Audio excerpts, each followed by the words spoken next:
বন্ধুরা এটা দেখতে পাচ্ছ টাইটানিক মিউজিকের অডিওটনের নতুন এমপ্লিফায়ার। অডিওটন এই যে ব্র্যান্ডিং লোগো রয়েছে আর XX সিরিজের এমপ্লিফায়ার, ঠিক আছে। আর এটা দেখতে পাচ্ছ মডেল নাম্বার XX 12000 AD।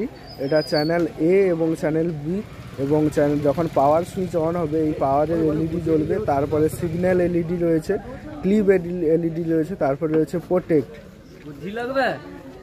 আর ব্যাক সাইডটা তোমাদের দেখিয়ে দিই। ব্যাক সাইডে দেখতে পাচ্ছ এই যে দেখতে পাচ্ছ ইনপুটের এ মানে এটা বির ইনপুট, আর এটা হচ্ছে এর ইনপুট মেল ফিমেল জ্যাক, আর এটা হচ্ছে বির আউটপুট এগুলো, আর এটা হচ্ছে এর আউটপুট, এগুলো হচ্ছে এর আউটপুট মাইনাস প্লাস। আর এখানে কয়েকটি সুইচ রয়েছে, বিচ প্যারালাল স্টেরিও সেন্সিভিটি এবং গ্রাউন্ডিং মুড। আর এর ডাম্পিং ফ্যাক্টর বন্ধুরা 3500। আর বন্ধুরা এই মেশিন